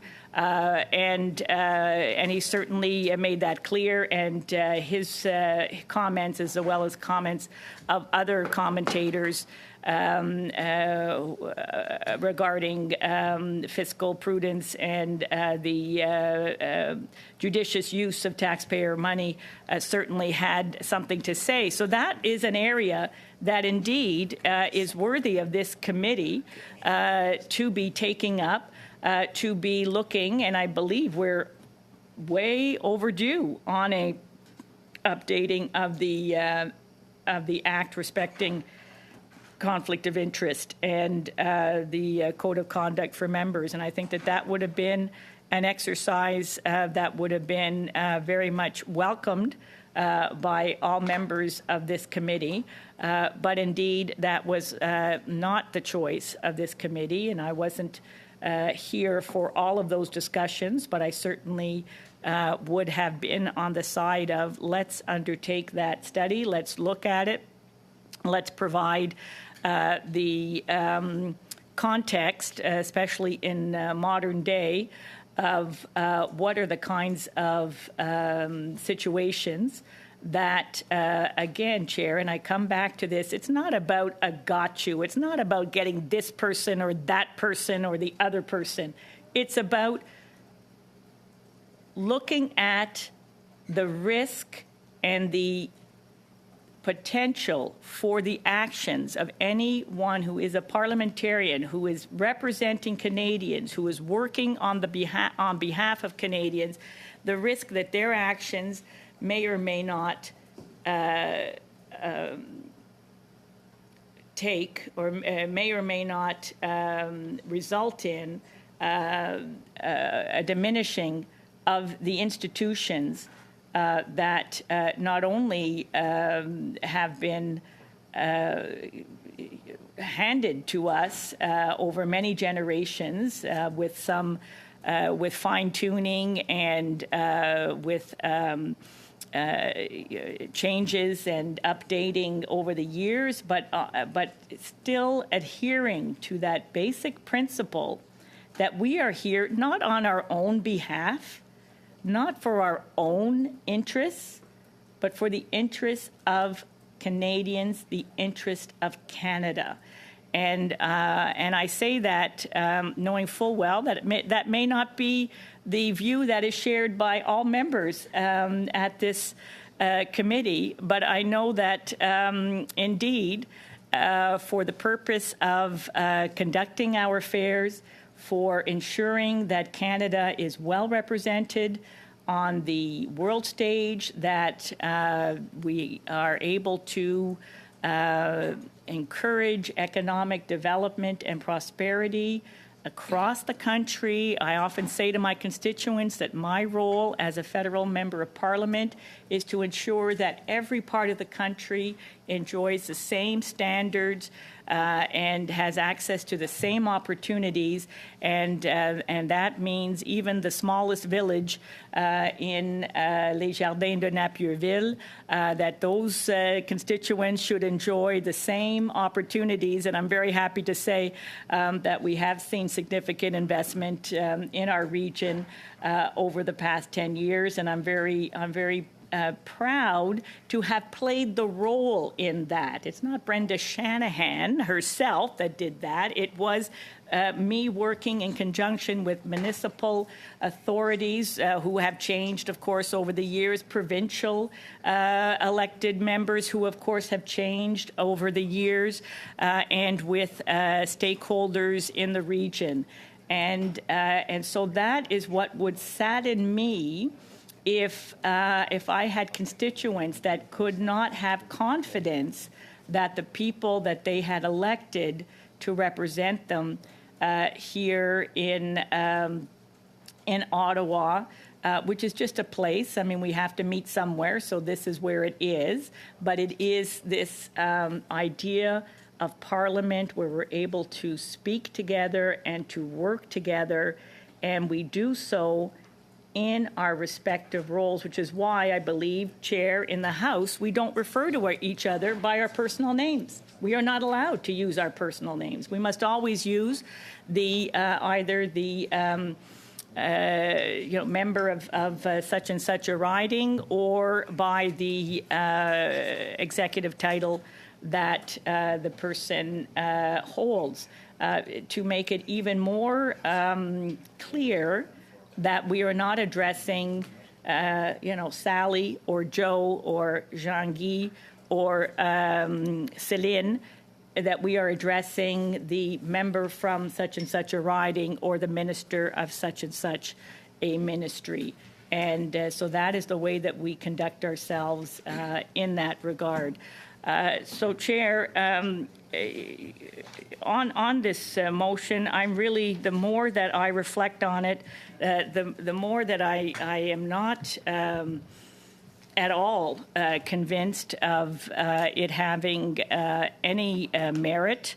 And I would like to hear from other colleagues to see if there's any other arguments that can be brought forward that would convince me otherwise. But in the meantime, I think I would leave it. Perhaps we can hear from other colleagues here, and that would help me in my thinking. And Chair, you can put me back on the list. Thank you. Thank you, Ms. Shanahan. Mr. Fisher, go ahead, sir. Thank you, Mr. Chair. And I went in and I kind of Googled what the mandate of this committee was. We're tasked with studying issues related to the reports of the Office of the Information Commissioner, the Office of the Privacy Commissioner, the Office of the Commissioner of Lobbying, and the Office of the Conflict of Interest and Ethics Commissioner. We have the power to ensure Canadians' personal data is protected. And I see my old friend Glenn Motz, who I've been on committee with in the past. I'll look forward to hearing what you have to say after Glenn on this particular motion. But we have the power to ensure Canadians' personal data is protected. And certainly we've talked about this a lot, this increasingly digital world and the difficulties with protecting that data. And we've had a conversation within the last 2-3 weeks on this, the importance of that. We have the opportunity to improve access to information so that our democracy becomes open by default, more transparent. These are some of the issues that, again, Mr. Chair, I spoke about how this committee has actually worked quite well for several weeks in a row, getting the things done that are important and fall within this mandate. But when I first got to this committee, we were full of gotcha moments. We were full of gotcha motions, several motions put forward at a time, and a decision made at the last minute, or at least revealed at the last minute, which motion we would be talking about and which clips members of the opposition might get for their social media pages. And I said before, the fact that I'm not super hyper-partisan, but I do find some of that political gamesmanship annoying, and indeed it can be kind of harmful, as we saw here earlier with conversations, and I spoke to it earlier on Standing Order 18 about decorum in committee, and it's disappointing and it's harmful when we see stuff like that happen at committee. I'm still not convinced that this motion is necessary. I'm not still convinced based on the number of things I'm hearing back home about this, which is basically zero. But what the people back home do care about, what Canadians, I think, across the country care about, is that their representatives, regardless of what their party affiliation they belong to, are working to kind of make their lives better, to understand the issues that Canadians are focusing and find ways to work together to make those things better. Now, we saw inflation was very, very high, and it's come back down to the Bank of Canada rate, which is very, very good news. I'd like to say that it took a lot of the work of parliamentarians, but I would say that there are some parliamentarians out there that would probably like to see inflation go back up, because I think they look at that as a political opportunity for themselves. And that, again, that's harmful, that's hurtful, and that's extremely depressing, that you'd think that, you know, we would look for negative things to happen in our country so that it might make us look a little bit better politically. I would say that, again, I see that as something hugely disappointing. I would like to think that we'd all be pulling in the same direction and let the difference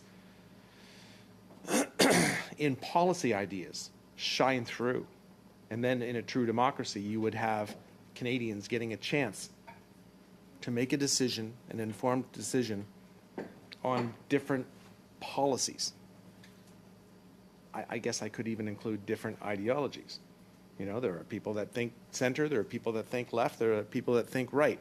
It doesn't, excuse me, it doesn't bode them well to just hear us beating each other over the head with negative comments, insults, derogatory remarks.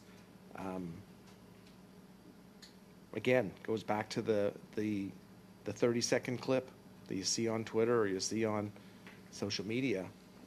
And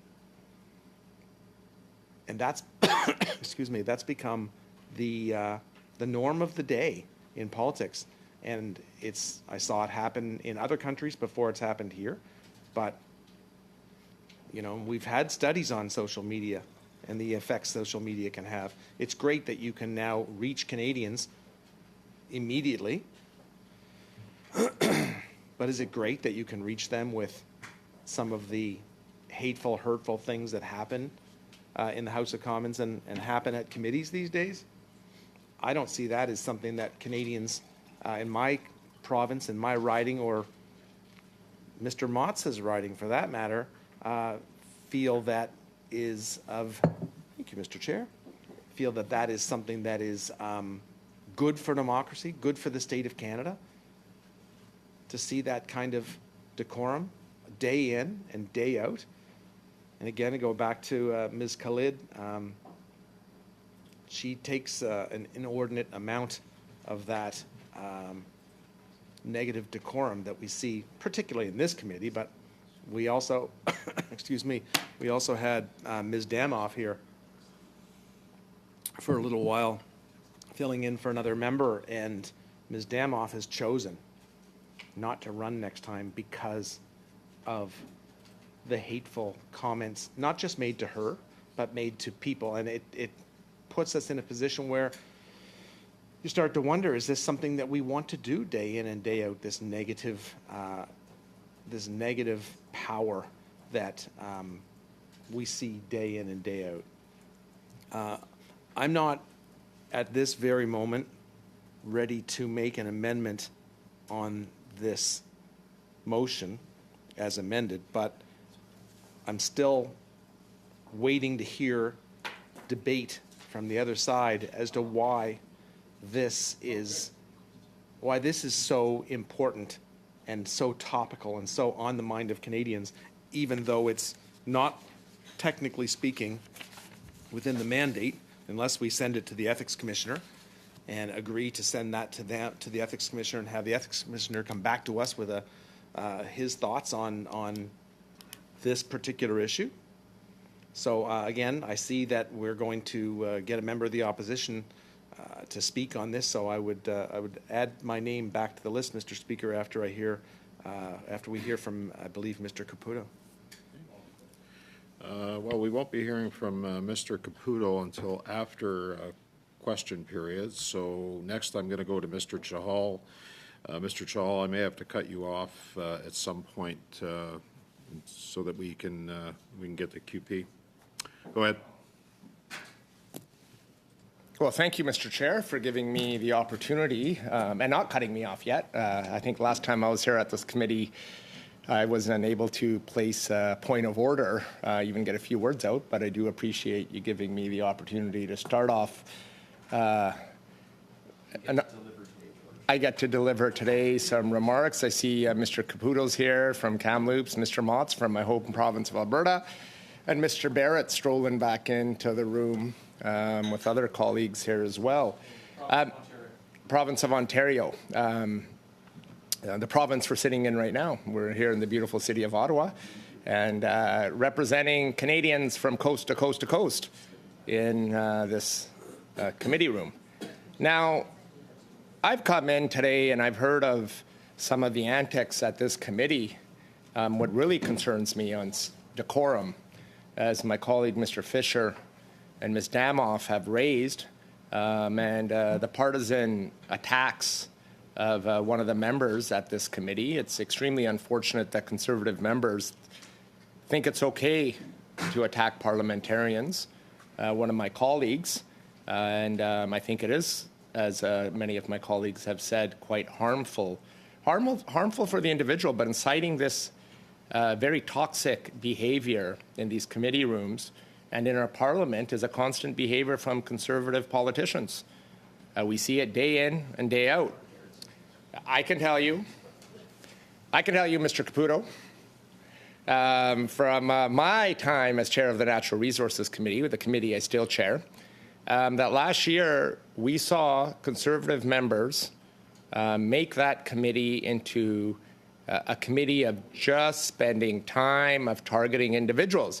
Mr. Villemure, you may be aware that your member of your party from the bloc, Ms. de Belfay, was in the middle of voting and was threatened, was unable to participate in debate and hear the chair, being myself, and the clerk read the roll, and then was threatened by members of the Conservative Party.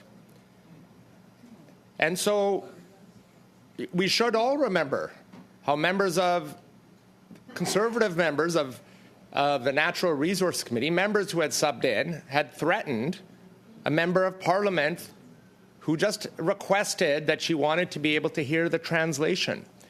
You also may recall how that all started. It was the Conservative members' opposition to a number of bills. One was the Sustainable Jobs Act. One was Bill C-49, which is going to open up billions of dollars of investment in our offshore wind industry. As we know, Conservatives are opposed to clean energy projects in this nation, whether they be on Canada's east coast. So the provinces of, beautiful provinces, I might say, of Newfoundland and Labrador and Nova Scotia have an opportunity to build prosperity. So why the delay tactics? Why the targeting of members, of parliamentarians, of committee, when all they're here to do is to work on behalf of their constituents? Now, in my home province of Alberta, we've seen an attack by the Alberta provincial government on renewable energy. Reports, if you don't know, we've done some work on this at the Natural Resources Committee. They're saying up to $33 billion of lost investment. Mr. Chair, and you'll understand the narrative of where I'm going once I get to a little later on why this is so important on what you're discussing today. Projects being delayed, cancelled, investment leaving our beautiful province of Alberta, southern Alberta, where Mr. Motts is from, just a little bit south of where I'm from, is one of the sunniest parts of the country. So having the opportunity for, whether it be the town of Cardston, in that county, other counties in southern Alberta, who have relied on energy as a source to get funding so their communities can grow and prosper.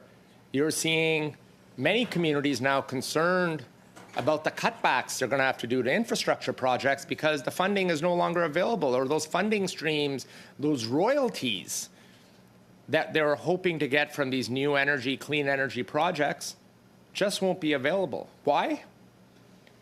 Because an ideological, partisan attack on renewable energy across this country, in my home province of Alberta, by conservative politicians. Now you're saying, how does that happen? Let me tell you how it happens. We have a premier, an ideological premier who's got a war on clean energy. Well, how are they solving the problems of the province of Alberta? By not bringing on new investment opportunities, good-paying jobs, new energy sources. Go ahead on your point of order, Mr. Caputo. I just can't help but smile about the tenuous connection between travel I'm not done, Mr. Chahal. I can't help but wonder about the tenuous connection between travel and Alberta's the Liberals' polling numbers in Alberta, given their policies, and Taylor Swift. I'm just going to go back and remind Mr. Chahal, because I know he walked in a little bit late on this meeting, that the motion that we're dealing with is that the committee order PAVCO to provide to the clerk of the House of the committee within 2 weeks all records concerning the offer or providing of tickets for any of the Taylor Swift concerts at BC Place to any federal ministers, officials, and ministerial exempt staff, including copies of any related communications, and B, to order the Prime Minister and the Prime Minister's office to provide the clerk of the committee within 1 week any records concerning payment for Taylor Swift tickets which the Prime Minister purchased. And I make that point because we're not discussing anything to do with natural resources. Generally, I give a lot of latitude to people on this committee. You're a chair of a committee, you understand that. So I'm going to ask that you come back to the main motion, or the motion as amended, please. Go ahead. Thank you, Mr. Chair, for highlighting that. And that's what I was going to. And because I think you need to build a narrative to understand why Standing Order 18 is so important, what the thought process is of conservative politicians. That's why I'm going down. And I'm going to get to exactly what you're talking about today. And I got a nice headline here from the Edmonton Journal. Alberta ministries, my apologies, I'll read the headline again. Alberta ministries again declined to answer questions on luxury box tickets. Whoa. Can you believe that? So, now, Mr. Chair, I see my colleagues from across, and I might have an amendment as well to include into Mr. Barrett's motion at some point once we see what's going, because I think there's a number of things we could add into it. But I also want to hear a little bit more debate from Mr. Caputo and others, because this actually does involve Mr. Caputo's home province as well. Some of the narrative that these journalists have provided regarding conservative politicians using luxury boxes over and over and over again. Now, okay, Mr. Chahal, I'm going to cut you off here. We have. Well, I got lots more. Yeah, so we're going to cut you off here. I'm going to suspend the meeting, and the expectation is that we'll be back in this room at 3:45 this afternoon. The meeting is suspended.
to order. When we last left our heroes, Mr. Chahal had the floor, but I understand that he is ceding the floor to Monsieur Villemure. Monsieur Villemure, vous avez la parole.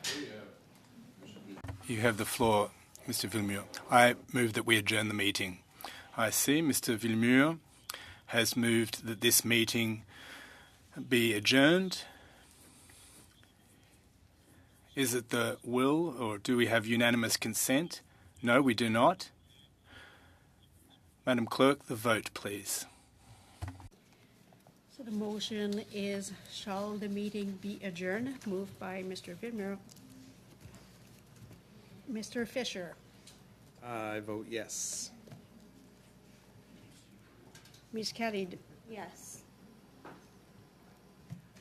Monsieur Serry. Oui. Mr. Jory. Oui. Ms. Hefner, she's not here. Mr. Barrett. No. Mr. Caputo. No. Mr. Cooper. No.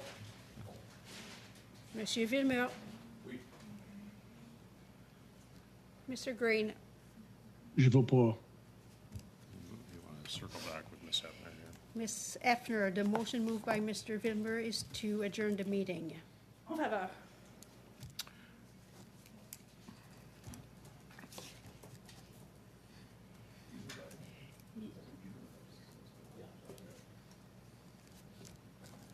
Yeas 6, nays 4. Okay, so the motion to adjourn the meeting carries. Before we do, I do want to wish everyone a very Merry Christmas and a Happy Hanukkah.